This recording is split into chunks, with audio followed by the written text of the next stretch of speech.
Hey guys, J.S.T here, and today I am going to be taking a look at my top 5 favorite accessories to use with the new iPad Pro. This is going to be a nice quick guide into a few little accessories that I would recommend getting if you're either getting the new iPad Pro or another iPad.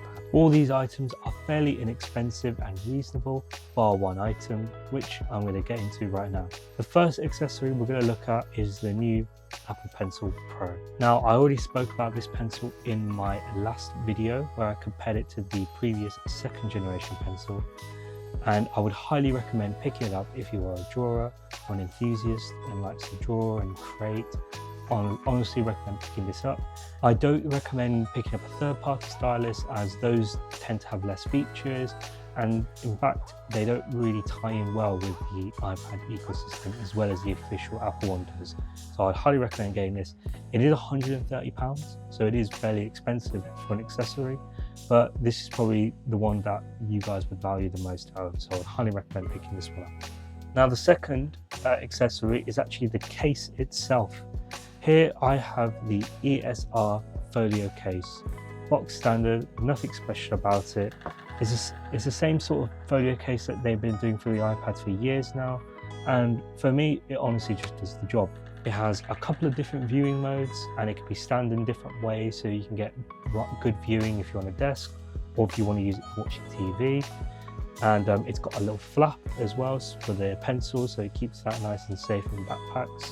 And overall the protection is really good because you've got these side bits that come out, and what they do, they protect it a little bit more against when it's going into backpacks, so it gives it a bit more, makes it a little bit more wider in a sense. This only cost me about £15 or £12, so this is a must get in my opinion.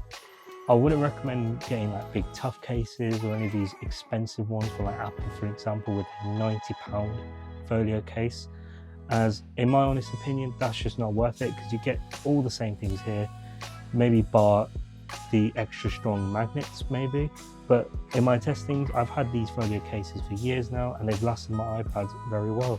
So yeah, I would highly recommend picking up a simple folio case. The third accessory that I would get is a screen protector. Now, same brand as before, it's an ESR Screen Protector. And once again, there's nothing special about it. I just needed a screen protector to protect my screen, so when I'm traveling a lot and I'm using the Apple Pencil especially, I'm not wearing down the actual iPad glass. Now, there were two options I could have gone for. I could have gone for the Paperlike screen protector, or what I've done here and just gone for a regular tempered glass one. In my opinion, going for Paperlike screen protectors just simply aren't worth it. You lose quality in the actual iPad screen and it also wears down the tip on your Apple Pencil. So in my opinion, I don't see the need of getting it just to make it feel like actual paper. I'd rather have a good screen protector that actually protects the screen. So yeah, if you're looking for a screen protector, get a nice, simple, inexpensive glass one. It won't do you any wrong, and yeah, keep it nice and simple. My fourth accessory to go for, and it's typically one I don't usually do, but I've done it this year, and that's actually screen cleaners. Now, I find that with a brand new screen, I want to keep it as clean as much as I can. I want to free it from smudges, and I also want to make my screen nice and smooth. So that's why I picked myself a screen cleaner. Does the job, spray a little bit on a cloth, wipe the screen, and then it's nice and clean and fresh again. This bottle here, it was also costed around 15 quid, so I'd say it wasn't too bad price. You can find them pretty cheap. I would say personally you don't really benefit from getting certain brands. I just pick up a good brand with high ratings on Amazon, because personally the brand doesn't make a difference. It's just about which product actually does the job. And now for my fifth one, and I know I said it was going to be a quick video, my fifth accessory is actually changing the cable. Now, out of the box, the iPad does come with a nice braided USB-C to C cable.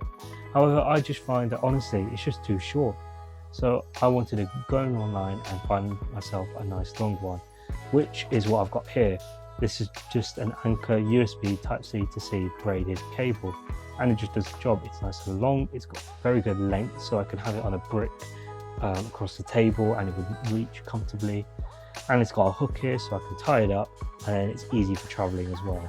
Highly recommend getting the cable, so then it will make your life a lot easier.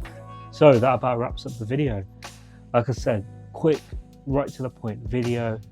just going through a few of the accessories I like. So next week is going to be architecture focus, where I'm going to be focusing on hand drawings all the way to some architecture equipment that I would recommend getting.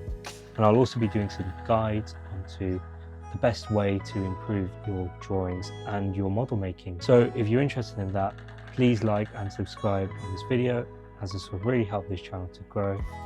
And also leave a comment for any future suggestions for my tech videos and also for my upcoming architecture videos. And with that said, I'll see you guys in the next one.